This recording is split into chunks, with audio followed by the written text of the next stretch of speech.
I grew up in a Christian home, but it wasn't until I came to university that God really had an impact on my life. The first friends that I met were Christians, and I started going to the student events at New Life. And I remember Stuart preaching, and it was as if he was directly talking to me, saying that God knows what you've done this week and where you've been. And at that time, I was going through a bit of a wild phase. And he says, in spite of all that, God loves you, and even if you're the only person on earth, God would have sent Jesus to die for you. And that just hit me like a ton of bricks.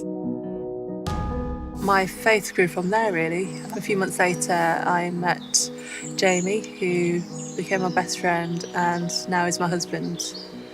Married in 2002, and 3 years later we decided we wanted to try for a family. We were pregnant and life was good.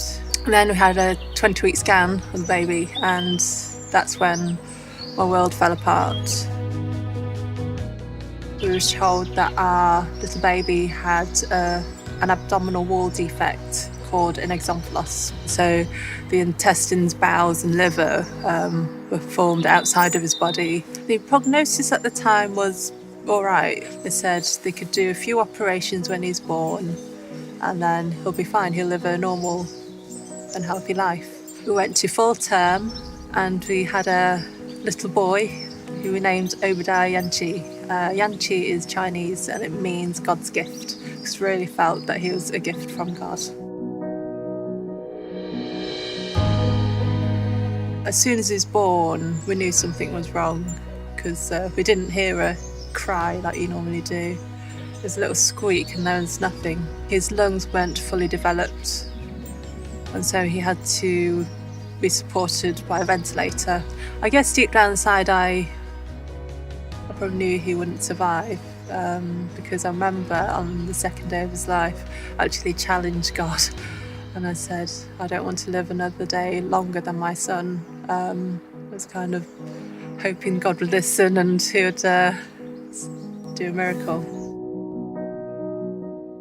5 weeks into his life, we got a phone call one Friday morning asking us to go into hospital because he was very, very poorly and they told us to prepare for the worst. He actually lived through that day and lived through the next day. And by the Sunday, he actually looked loads better.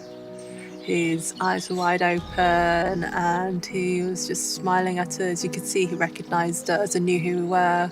Later on that day, we had a meeting with the consultants and they'd taken some tests and they gave us the results. And actually, he was the most poorly he'd ever been. He was actually dying. On Monday, 3rd of July, we dedicated him to God. And then we took a step of faith and switched off his life support. He died in our arms that afternoon, and it was actually the first time we'd ever held him. Throughout that day, we felt God's peace with us. Even after he had gone, he felt an overwhelming sense of peace. The next few months and years were really tough. The questions why always came into my head, but I've come to accept that we actually live in a fallen world and it isn't perfect, but there is hope. I guess now, more than ever, I understand God's love so much more because he gave us his precious son to die for us. But the greatest thing of all is that Jesus conquered death. And because of Jesus, we all have hope. And my son Obi, his life purpose was fulfilled in 36 days. But his story doesn't end there. It's only just beginning in heaven. And that's what I hold on to, that one day not only will I be reunited with God and Jesus, that I'll see my son again. And when I say hello to him, it will be forever.